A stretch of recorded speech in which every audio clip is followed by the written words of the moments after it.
Yo, what up, world? You know who it is. It's Shady Capo Cassius, and I'm right here live on Breaking Records Radio. You know how we do. Keep it poppin', Canada. Yeah. Hey yo, it's your boy Monster Man Rocco. It's your boy Swagger Rock. This is Snack the Ripper. You rap for those who don't know. Master Ace. You are now rocking with the best. Breaking Records Radio. Breaking Records, man. Breaking Records Radio. Breaking Records Radio. Breaking Records. Breaking Records. Breaking Records Radio. Let's go. Breaking Records Radio. Breaking Records, man. Radio is like the place to be. I don't know, fuck strange music, man. Check it out one time for your mind and the place to be. It's your host Maloney, Breaking Records Radio, and I got a very, very special guest on the phone with me right now, man. I got Cassius on the phone. How's it going, my man? What's good, man? What's good? I'm chill. What's poppin'? Hey, not much, man. You know, just same old shit. Another cold Toronto night. You know what I'm saying? I know you ain't got to worry about that where you're at. Nah, it's decent out here. It's like 42 degrees. It's decent right now. Ah, shit, man. I'm jealous. I'm real jealous, man. That's what's up. Yeah, man. But, you know, you got a real thick history in this game, you know, and I do want to get into that, but, you know, you just told me, actually, right before we went live with the interview, you had just knocked out how many songs today alone? I did 18 songs in 9 hours. That's why my voice sounded a little shoddy. I kept pushing it. Holy shit, man. You just working out here, eh? Oh, yeah, man. I got like 12 mixtapes coming out this year and like 3 or 4 albums, so I've been pushing. I've been cranking out songs, man. In the past, in January, I did like 103 songs. Holy shit, man. Yeah, man, I got a different type of work ethic, man. It's, you know, that's one of the things that Shady liked so much about me before. Is my work ethic is crazy. I would do 7 songs just regular every day. That is it's all good. As long as I get beats, I'm on it.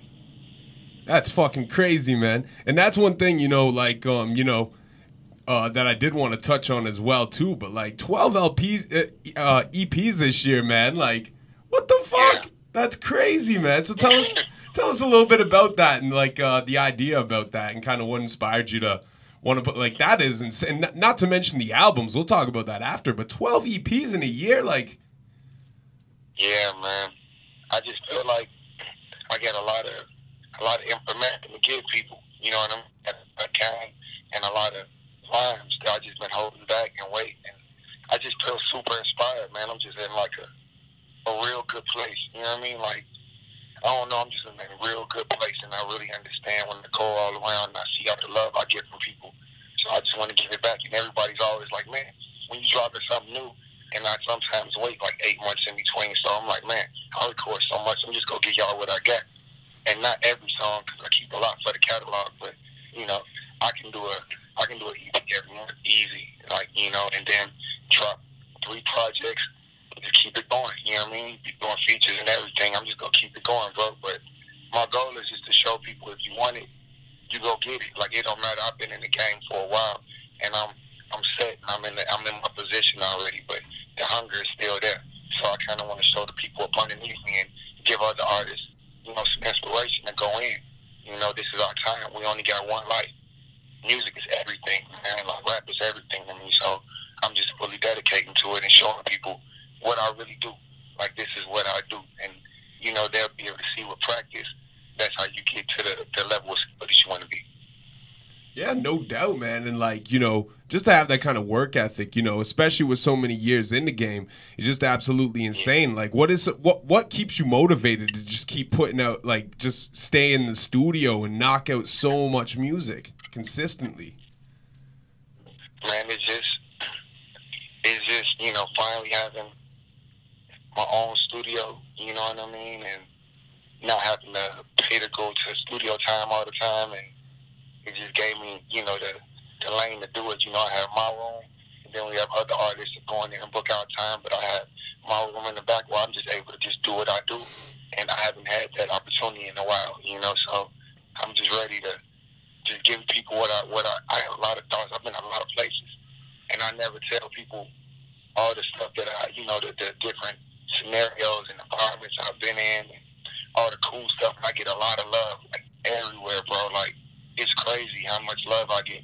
So that inspires me. You know, and people tell me, they call me like crying or send me messages, and I'm talking to kids on collect calls from jails that they mama, and, you know, people saying like my songs have inspired them, and, you know, I'm the only thing that keep them going. So when people tell me stuff like that, it changed my mentality, and I stopped creating music for myself and just wanted to give out my life and the lessons I've learned to people so it can help inspire them.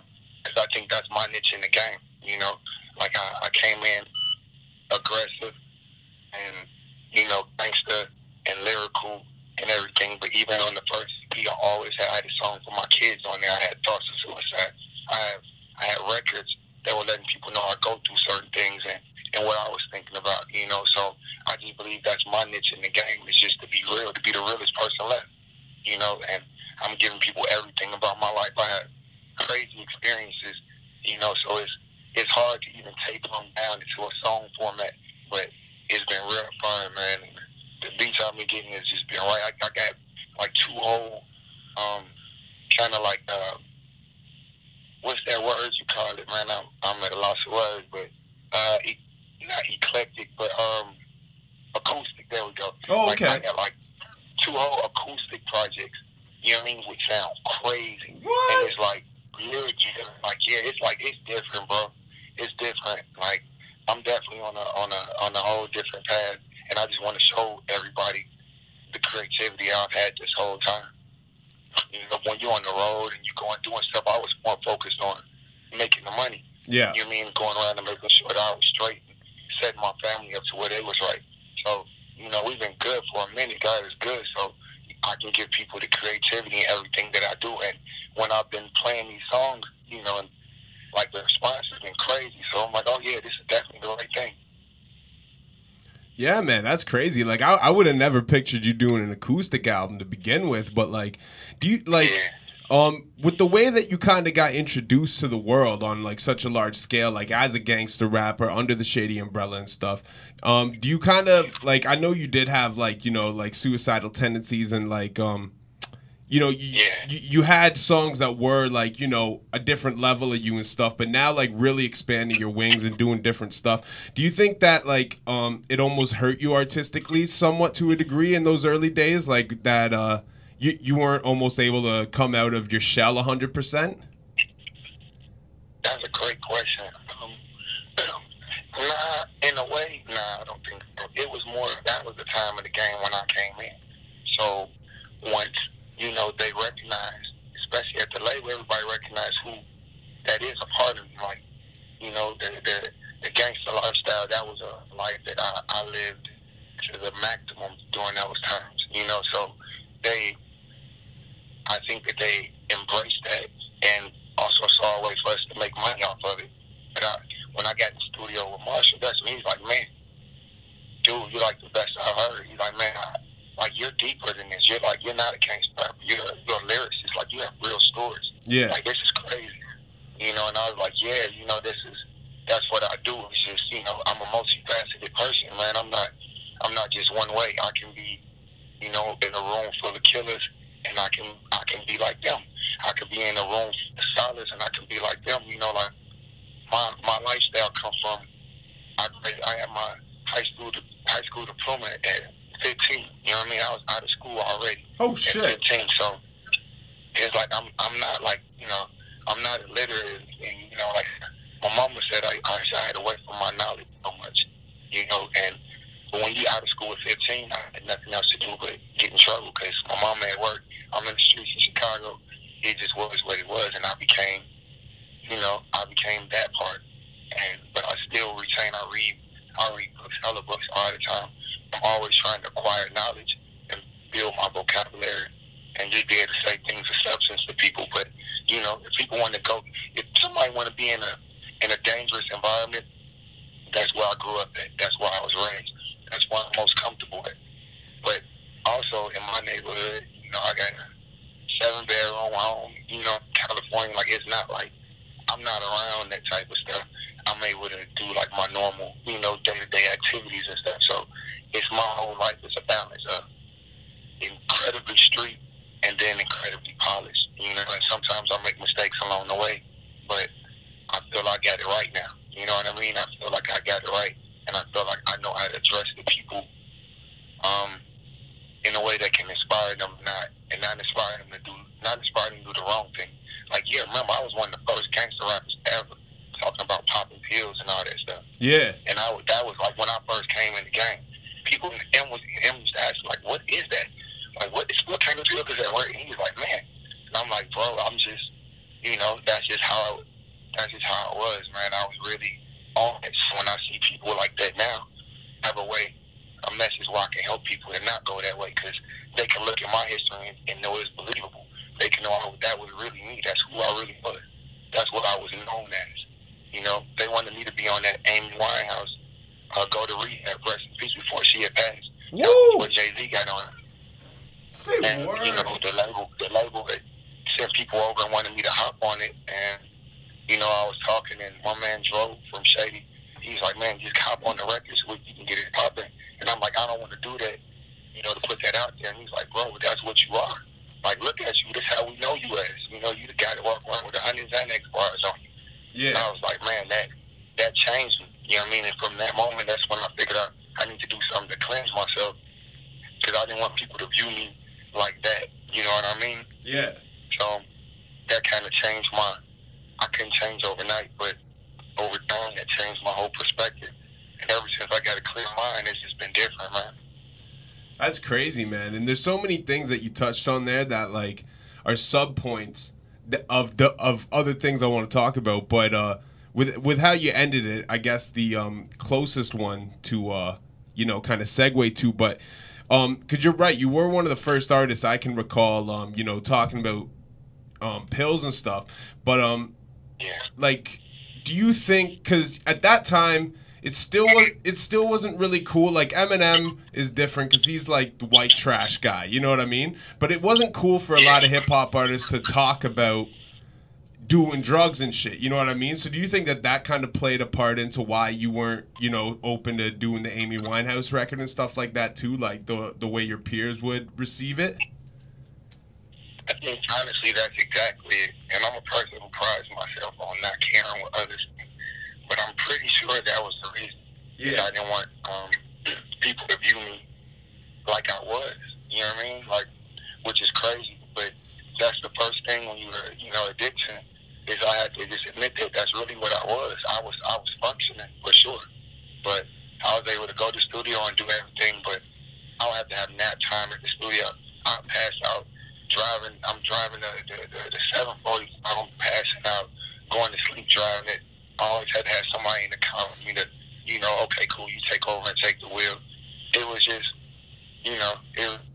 that was just a different lifestyle. Behind the scenes in the industry, that's what I was known as anyway. Like, oh, that's he crazy. They think I'm crazy because I'm high on pills. I'm, aggressive and tripping on everybody. But, that was just that time in life. And I really wish now, especially after Amy passed away, I wish I would have done it. Like, not even for no money, just to, be a part of her legacy in that way, because I thought she had a beautiful voice. You know what I mean? And everybody that I know that came in contact with her said she was a sweet soul. So it would have been cool, but yeah, and, at that point, M wanted me to go to rehab too. And he said he could do it discreetly. Like, I told him, bro, I'm from Chicago. I'm from the south side of Chicago. I can't go back home and show my face at all the stuff I done been through to be like, yo, man, I went to a rehab. I just got to kick it on my own. And, he's like, man, I have from doing all that. And I'm like, I feel you. That's what it's going to take. That's what it's going to take. And I winged myself off. Man, I had seizures. I was like all kind of stuff all by myself. I kept everything to myself. I would sit in the car. I would have brain shocks. It was just crazy. And I just ran. That's all I did. I hit the gym. I would run 19, 20 miles a day. I ran till I tore my meniscus running so hard on the things, man. And Holy just shit. trying to sweat out all the drugs and everything. And once I finally got my mind clear, I liked it. You know what I mean? Like, I've never been truly sober, I guess, because I always smoke weed. I smoke tons and tons and tons of weed. So that's something that I always do. But I don't drink. I ain't done nothing. I haven't done anything pill or alcohol related since 2010. Holy shit. Yeah, so it's been, like it'll be a decade and a few months since I've done anything.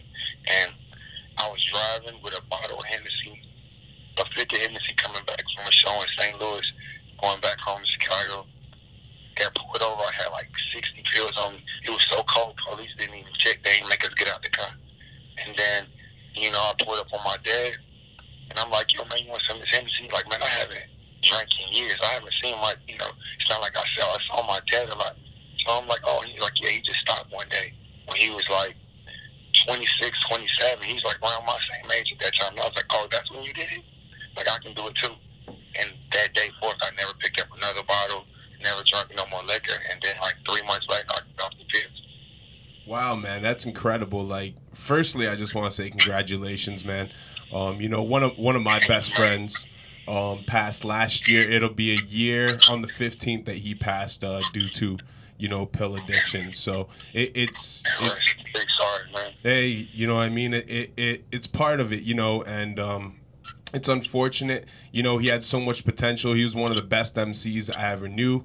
You know what I mean? But that stuff can grab a hold of you and just, turn you to something that you're not. And, so I commend you for being able to, and not only having to go to rehab to do it, but to just be able to, have that realization within yourself to be able to be like, yo, I gotta be done with this. Like, I commend you for that, man, for real. Man, I appreciate that, man. I can't take no credit, man. God is good. You know what I mean? He just put something in my brain, and I'm so prideful as a person. I'm like, I have so much pride that, I just feel I put myself in that hole, so I had to dig myself out of it. And, like, I feel good. I feel great about that because I feel I can be an inspiration to some of my younger homies and just other people in general. When they see me, like, man, you bright-eyed and you woke, and this is crazy. And I'm like, man, you must haven't seen me in a while because I've been like this for like a decade. You know what I'm saying? Yeah. But, everybody almost forgot about that part of me, which is crazy. That means that's a good testament to show how far I've grown. Because, don't nobody even bring that up no more. They just see who I am and who I've been and how I'm able to maintain it and maneuver. So that's good. And I'm being on business, man. You can't be looking over contracts and, doing investments and stuff like that and be not be coherent to be in your right senses. You know what I mean? Like when it's business time, I try and maintain my real focus, and then after that, I can be normal. Yeah, man. And, like another thing, too, that you mentioned, like you said that Eminem offered to get you help and put you into rehab. At that time, was that after he had already gotten clean, or was he still struggling with his addiction at that time? That was during the same time. I didn't know where he was at with it at that point. And I just know they just told me, like, yo, don't give Marshall any pills or something. I was like, I would never do nothing like that. Like, you know what I mean? Like, you don't even ask me. I wouldn't even never do no shit like that. And they was like, all right, cool. And at that point, that's when I was like, oh, shit, I didn't know. Like, he must be struggling with this, too. So me and him would be conversating, and he asked me certain questions. I just wouldn't answer certain things about him no more. And, that's when he told me, like, man, if you need help, I can get you in there discreetly. And we'll do. And I think he was trying to explain to me that that's what he was about to do. Yeah. You know what I mean? But I was just shutting the conversation down. I'm like, man, I'm good, bro. I appreciate it. I appreciate the love, and, but I'm good. I got to do this on my own.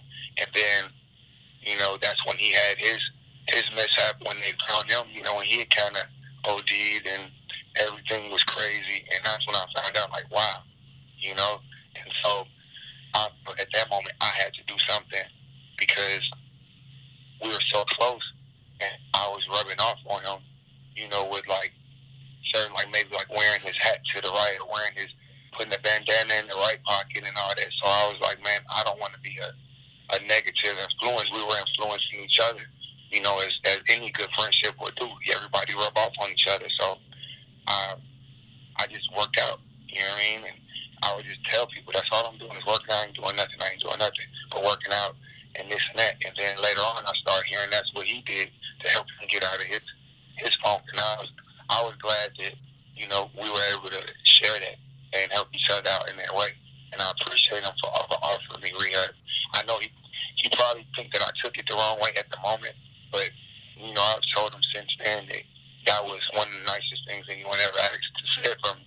And he did it. He wanted to do it discreetly so it wouldn't embarrass me, which was great. You know what I mean? And he never told nobody. He never said anything after it. So, you know, like, that's a person I always consider a true friend, because, you know, he's been there for me for times that he didn't have to be. And we've had conversations where, you know, it's just been, we both have been going through things and have called each other and spoken on things and kind of been a mental crutch. You know what I mean? Like, cool, give it inspiration. So I thought that was awesome. You know what I mean? And somebody like Eminem, as big as he is, to care about, you know, me. At that point, I wasn't, you know, I was, the only thing I had done was the You Don't Know song. That was it. Yeah. I wasn't even fully into it yet. And he cared that much for a new guy. So, you know, he always had my respect and loyalty for that, man. That's amazing, man. And, you know, like, it's kind of a trend with him, too. Like, you know, he offered, like, Royce to help get him clean. And then a snowball effect, you know, after Royce got clean, Crooked Eyes gotten sober. You know what I mean? Like, it's just, like, it's beautiful to see, like, how that you know, positive influence and inspiration can kind of carry over to, you know, everybody with that had their demons kind of within your guys' camp at the time. Yeah. Yeah.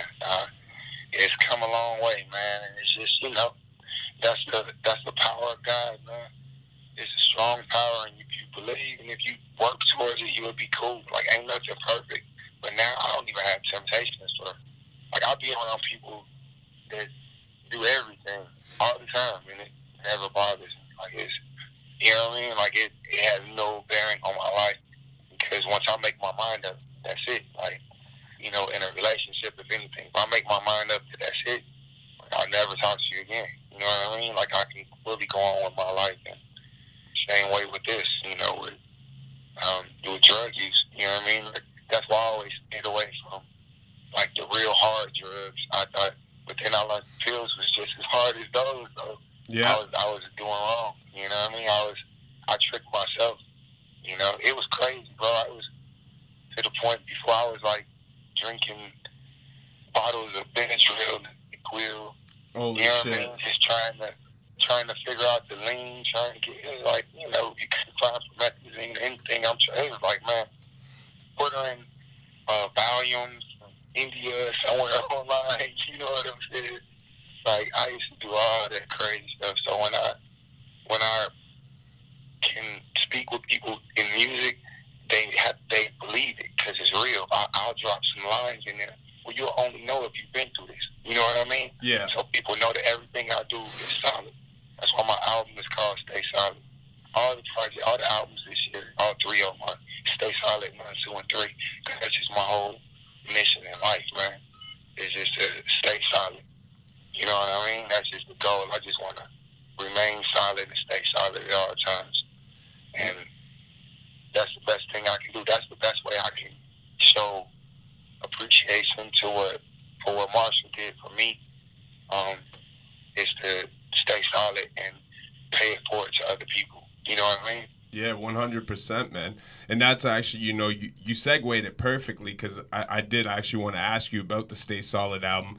I didn't realize you had 3 of them coming out this year, on top of the 12 EPs. So, like, I'm kind of curious, like, with all this music coming out, like, what's kind of like how are you going to present it to the people, like, with all the EPs and, you know, the albums? Like, are you going to do, like, an EP a month kind of thing, and then an album every, like, third of the, like, you know, like... Exactly. Yeah?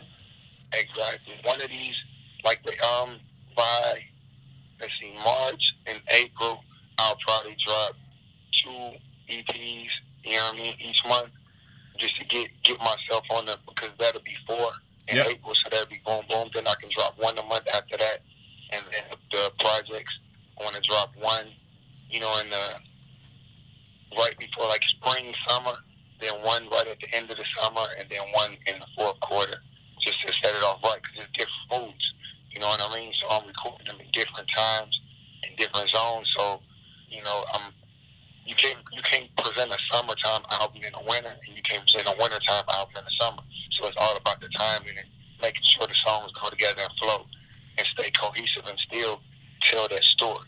Because it's all about a storyline and the script of being solid. So everything that I say in there is no fabrication. You know what I mean? So I'm sure that the little homegirl Billie Eilish are like, you know what I mean? There's no lies, there's no fabrication. Everything and stay solid. That's the whole point. Like everything I speak about, I'm either living right now or have lived or done. Like, period. There's nothing fake or false about it. There's not even one embellishment in it. I made sure that it's the realest music that I ever wrote. Like, I'm just piecing it to where it's just the realest stuff that I have. And that way I can give it to the people and they can really see who I am as a person and as an artist. Because I'm kind of guarded, you know, and especially coming from the Shady family, we're all pretty much guarded. Yeah. You don't hear too much. You know some things about Marshall's personal life because he's the biggest rap artist of all time. But it's still a lot of his personal life that no one knows about. You know what I mean? And I'm like that just in general. That's why I don't really go overboard on social media. That's not really, like, I can rock with it and I speak with people and all that, but that's not really I'm not really like, yo, look at what I'm doing. Because I'm more of a humble person. I'm not trying to brag. You know what I mean? But when people see me, they see how I'm living and how I'm good. But it's like I don't want to have to showcase all that in order to get likes. I just want you to like the music. If you like the music, that's good enough. I'm not trying to sell, I'm not trying to sell my Benz or you know, my Jag. I'm not trying to like, oh, look at this. Like, that's not, who cares about that? That's why I don't rap about any of that stuff. I just give people the real. You know what I mean? It's all about skill. And my message and my mission has always been to just give the real to people. You know what I mean? And that's another reason that Marshall would click so much, because one of his favorite artists is Tupac. That's my favorite. That is my favorite artist. And I was pretty much raised by Tupac's music. You know what I mean? That's like my dad's. You know what I mean? When I was growing up, that's all I listened to. Yeah. If I was ever scared, people wanted to jump me, I listened to Tupac. I'm like, what would Pac do? Okay, Pac would just go through this, so I would just go through everything, handle my business, and come out victorious. And that's where I lost the fear. I lost sight of fear, you know, by becoming like that. And from what conversations that Marshall and I have had, even though he didn't grow up on Pac, you know what I mean? Like, they were similar in age, but the music was motivational for him also, you know, going through the stuff that he was going through at that point. So I think that, you know, that realness and that rawness is what comes out of my music, and I get that directly from being a student and pretty much being raised by my mama and Tupac. You know what I mean? Tupac's music pretty much raised me just being honest. To this day, I still refuse to do certain things because I wouldn't want to let his memory down, just like I wouldn't want to let the memory of my brother who got killed down, and that was his favorite artist. So, you know, it's just my whole mentality is just to remain silent. And if you listen to Marshall's music, that's what makes him stand out. Anybody can do lyrical dibbity dollar, but when he says that real stuff, the quotes that he puts in, like Mockingbird, you know what I mean? Even what was he just did, like Lose Yourself, you know, at Oscars. It's not too many people that can write a song like that. You get what I'm saying? Like, that's real music. That's motivation. That's something that can last for a lifetime and a generation. And that's the type of lane that I'm on.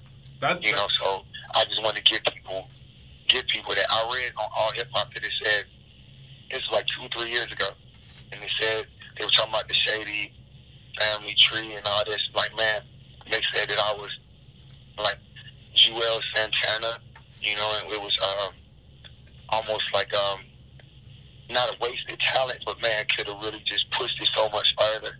And you know, when I saw that, I was like, okay, cool. That I took that as a compliment because they recognized my talent.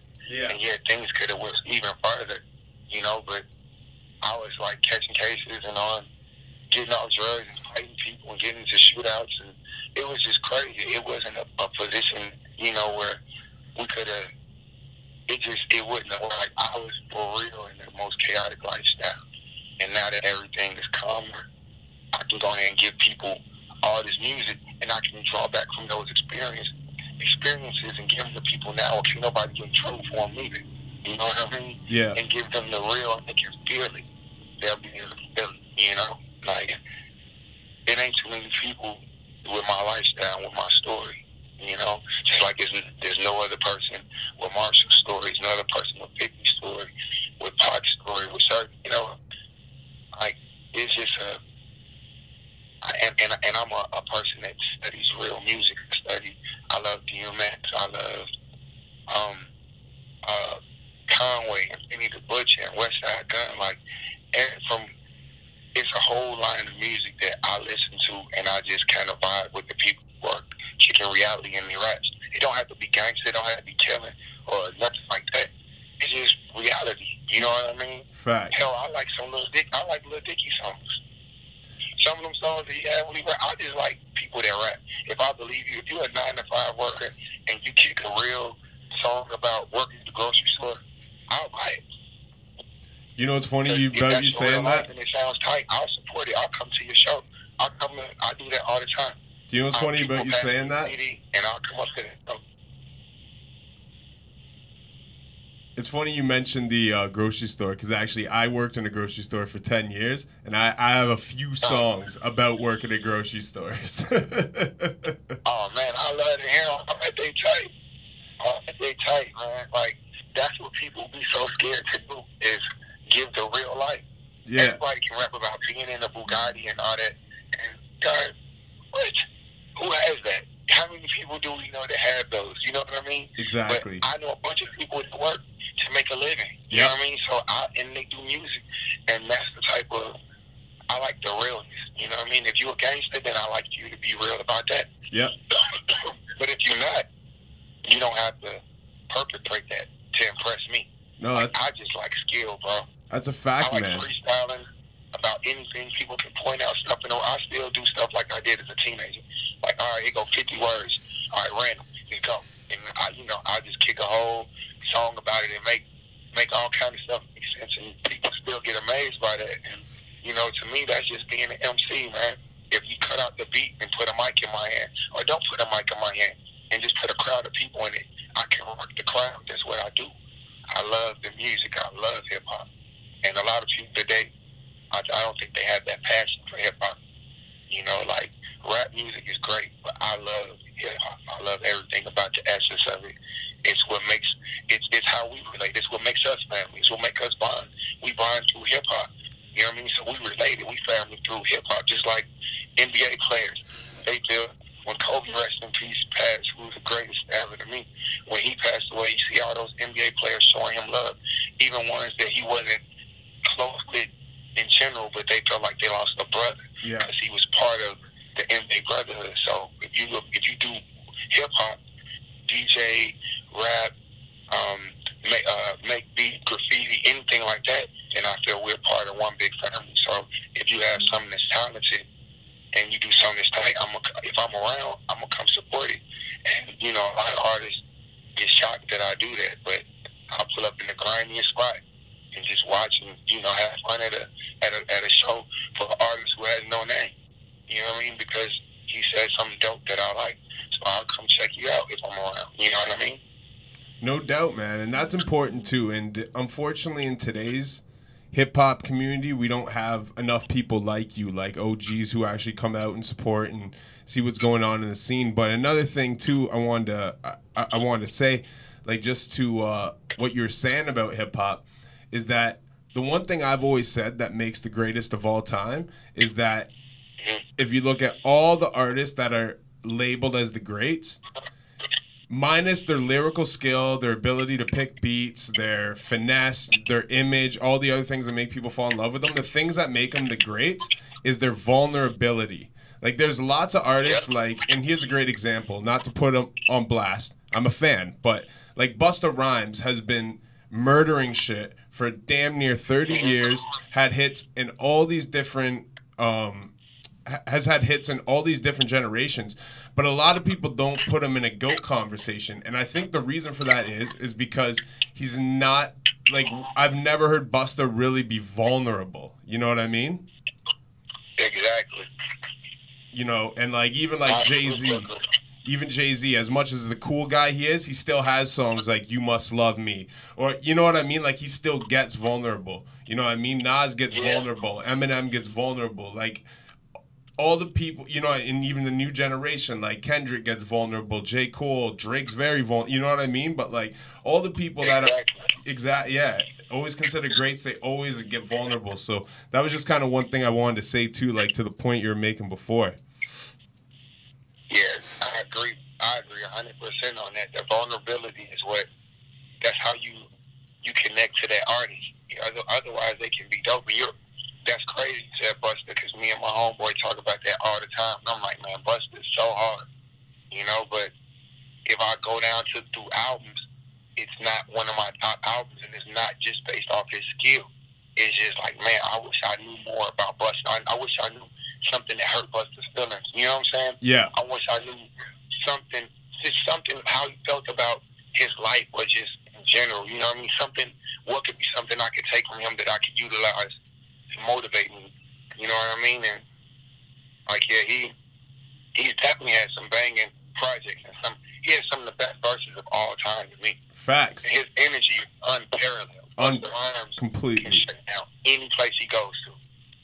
That's what I mean. Like, he's one of the best MCs of all time, but a lot of times he gets left out of the conversation, I think, and that's exactly why, is because people like something they can connect to. Like, you even go as far back as, like, you know, it's like even the Tupac versus Biggie argument, right? Like, Biggie technically, I guess, was the better MC, but a lot of people fuck with Pac because of the vulnerability. And Big had some of it, but Pac was, like, vulnerable damn near all the time.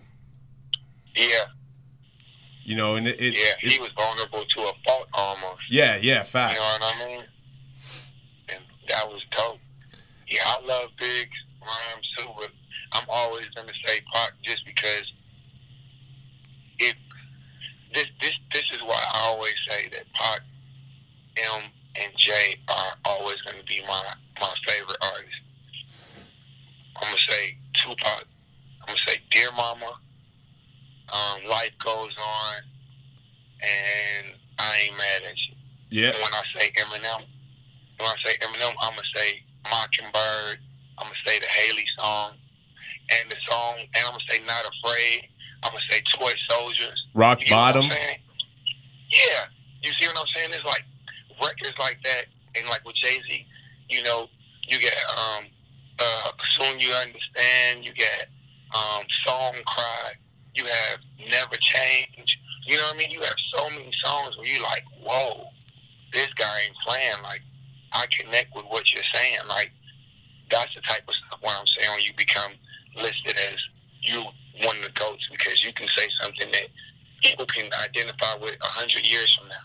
Yeah. Like, someone will be at, like 100 years from now, people will be able to identify with Mockingbird. Someone will have a child and be able to identify with that song. Yeah. Yeah, it's a fact. That's the thing. Forever. That's the thing. Like, lyricism is dope.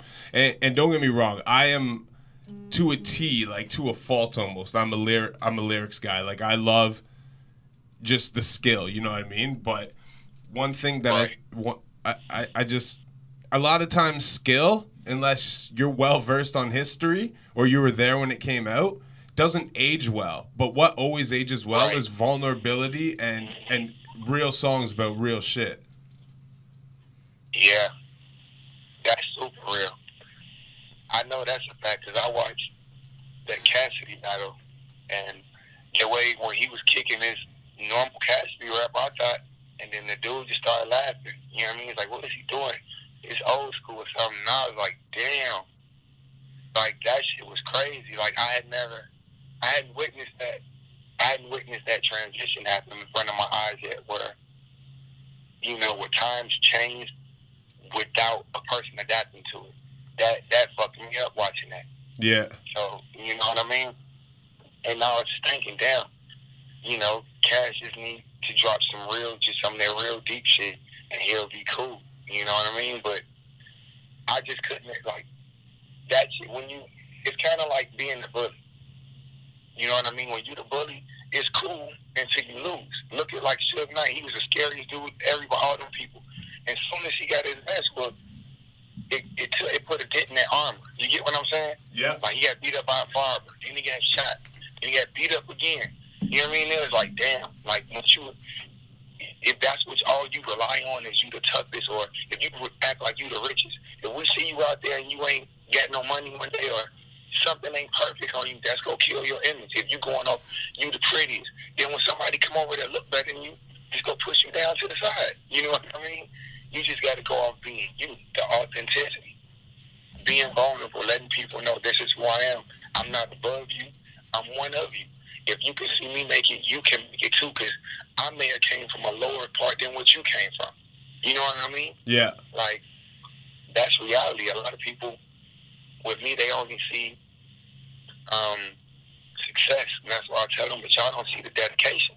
Y'all don't see the times I had to sleep in cars or live in hotels. Y'all didn't see none of that. You know what I mean? For me to focus on my dream and get to where I'm at right now.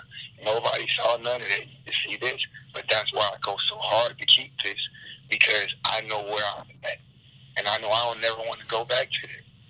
You know what I mean? I don't never want to go back to being somewhere in the cold, or being somewhere with no water or something like that. I know what that was like many years ago, and I never want to go back to that again.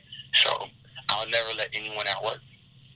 There'll never be a kid or somebody just out of jail or any of that, because those people get out of jail, they have so much inspiration. They accomplish so much in their first, year or so that it's crazy. I'm not going to let nobody outwork me while I've been out here on the street and been able to walk and talk and go about my daily life. I'm just not letting nobody outwork me. I'm not letting nobody come in and find a new love for hip-hop and love it more than I love it. You get what I'm saying? Like, right. I refuse. It's everything to me. That's like, someone coming loving my kid more than me. It's impossible. Yeah. I don't care what happens. You just can't do it, because that's my child. Like, this is a part of me, and that's how I feel about hip-hop.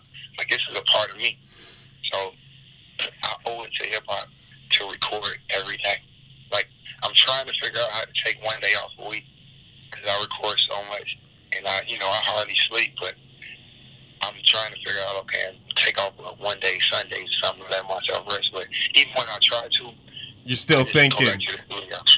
I can't do it. Like, yeah. Something that pop in my head, and I'm like, oh man, I gotta go to the studio. You got that Pac fever. Do, That's like that Tupac fever. Yeah.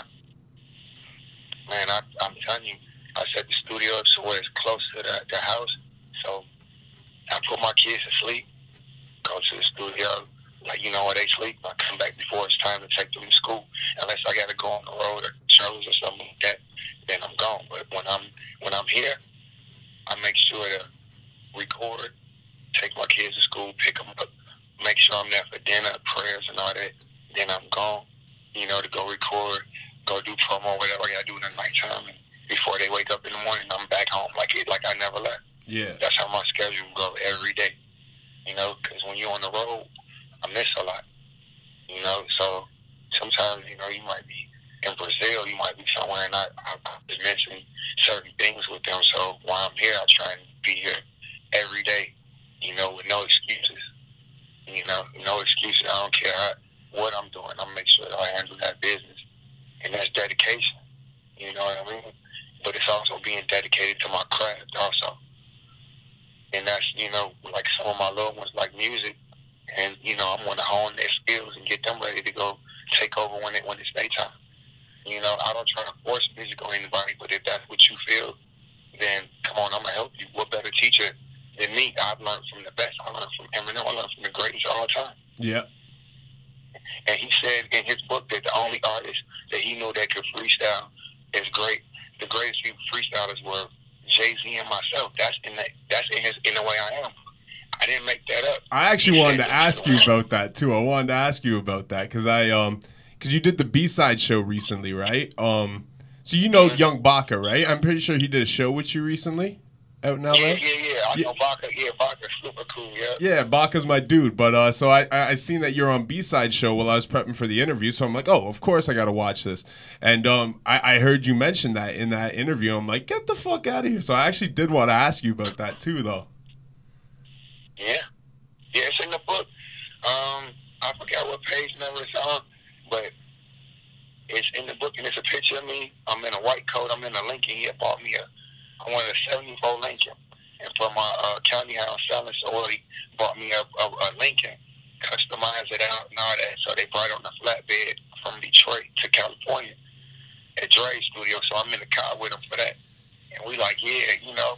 And that's one of my best memories in rap. You know what I mean? Just that was a surprise. I had never gotten a surprise before, so that was super cool. But you know, like he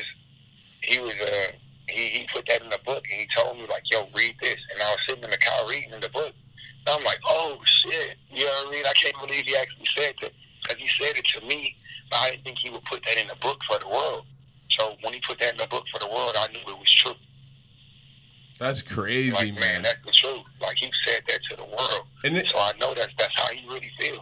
And, you know, and, like, that, it's, like, one thing, you know what I mean? Like, if you're, like, you know, some rapper in Brooklyn or whatever, you know, and you knew Clark Kent or whatever, and he was like, yo, you're the only other dude I know who can freestyle like Jay-Z. But for Eminem to say that to you, you know, like, that's a whole different fucking compliment. Yeah, that means it's real. Yeah. It's reality. You know what I mean? Like that means that changed everything. So when I saw that, like, man, that's making me go even harder. That's crazy. That makes me go even harder. And the fact that as he was there, he would see. I just go in the studio, listen to something, jot like a couple lines, and then cool, let me just go. I'm just gonna go and just go through all the whole song, verses, hooks. First, remember that hook, I freestyle and bring it back. And, you know, he's like, man, what is going on? Like, how did you do that? Like, I don't even, that's just how I just rap. Like, when I'm on, I just feel it. You know what I mean? I just go. And I thought that was pretty cool that impressed him enough to put that in his book. You know what I mean? Because I'm super impressed by his writing style, how he puts stuff together and takes his time to formulate. And I learned a lot of my recording process is from watching how he records. Yeah. He makes sure every word is right. Like, he'll stop it and come back in and the next day and re-say it and just say "and" just to get that one word right. And I used to just go through, like, cool. And now I still go through, and then I come back and I keep listening to those songs the next days, and that, you know, throughout the weeks after I'm finished recording for the day. And then if I hear any little cadence that's off or inflection I can make better or a way that I can, a bridge I can add or anything like that, I just go back and add, layer, and just make it to where it's as perfect as it can be for me, to where that emotion comes out. He showed me a lot about, without even telling me this is what he's doing. I was just a sponge. I was just sitting there while he recorded, just watch. You know what I mean? Watch him make the beat and watch how, okay, they start on the beat, and then cool, he go in there and kick a verse or kick a couple of bars and come back and then build the beat around them. Like, oh man, you know, I started figuring that out like that. So that was crazy. That's how that Jay-Z thing, when he was talking about that in the book, because it was a song that was supposed to be for his album, and I didn't know it, and I heard the beat that he was doing, and I'm like, man, I want this. And he's like, you want this? And then he's like, all right, let's see what you do. And I took it in the studio room, and I did my thing to it, and I just freestyled it, you know what I mean? And I came back, it was like 10 minutes, right? He came in, and we were just listening to the song on loop in the studio room, and he's like, man, he asked Engine, like, he's like, man, he just did this as quick. He's like, yeah, he did it and just rap. And then, you know, M was like impressed, and he let me have that record. But in the book, he said that record was for him, for his album, and that the verse I did was so hard. And he's like, it was better than the one that he had for that. He's like, so man, I let him have that. Wow. He killed that. And is that the like syllables that, joint? Nah, that right. That song, it's called "Think I'm Crazy." And that song blew my mind to get that type of. He didn't even tell me that. You know what I mean? I read that in the book like as a fan, and I was like, imagine like just being a fan. Because in the moment when you reading the book, I separated myself from like that homie, that's Marshall. I know I'm back to, man, that's Eminem. I'm a fan. I got Eminem's book. He gave me his book. You know what I'm saying? Yeah. I'm back on my fan mode, and I'm reading it, and I'm like, what the fuck? Oh man, I just gave him a hug. Like, bro, I appreciate that, man. Like, you know, like that shit was crazy. He's like, man, that was you. Like, that's all you. Like, I meant every word, and that inspiration, you know, has lasted me forever. That's crazy. That inspiration will last me forever, man. That's crazy. That's why he can call me anytime. Like, I'll forever have his back, and I'll always show support. You know what I mean? Like it's for doing things like that, it's a amount of loyalty that I have for him that's unmatched from any other artist, rapper, or label that I know or worked with. There's nothing, you know, that I wouldn't. I would go to war for him at any given time. You know what I mean? At any given time, because like he fueled my career and helped me as a human being to stay alive.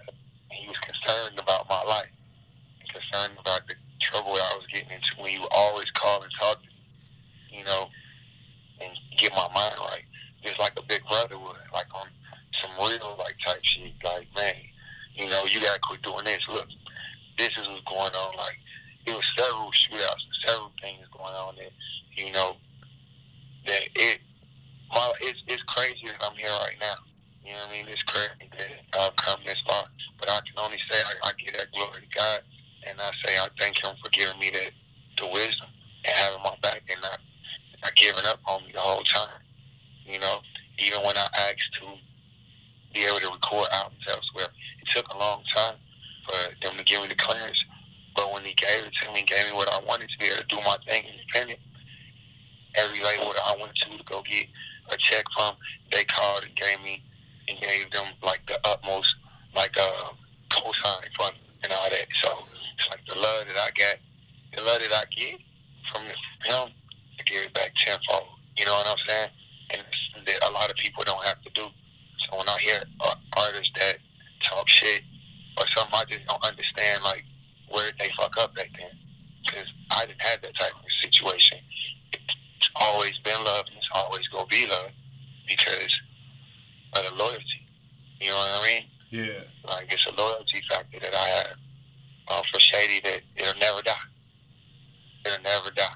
You know what I mean? And y'all, as far as like, you know, outside people don't know, but everybody on the inside of that building know how hard I ride and roll for the label and how everybody know how my actions was, how I get down. And, you know, I pushed out there in the street. And, you know, when M couldn't drop music for a while, was, you know, getting itself together, I dropped like several mixtapes and kept us going.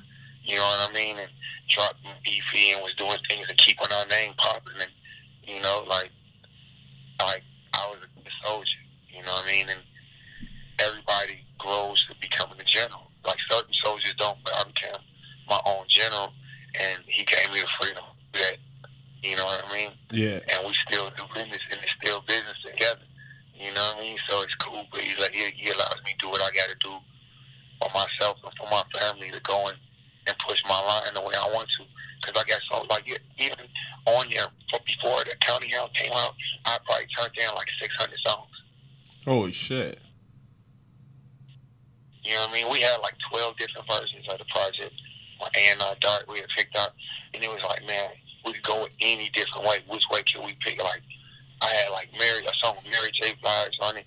I had like all kinds of songs on it. And we chose to go with just, you know, the gritty sound and put it out there so people can gravitate. And we were supposed to follow up with a double CD. And then, you know, was that Loose Cannon? Huh? Was that Loose Cannon, the follow-up you're supposed to? Yeah, that was Loose Cannon. That was Loose Cannon. Yeah, that shit is crazy. That still was a classic. That's a classic album. And that was in the middle of mixing. We was like halfway finished with the mix and master. Jimmy Iovine picked the song High Speed.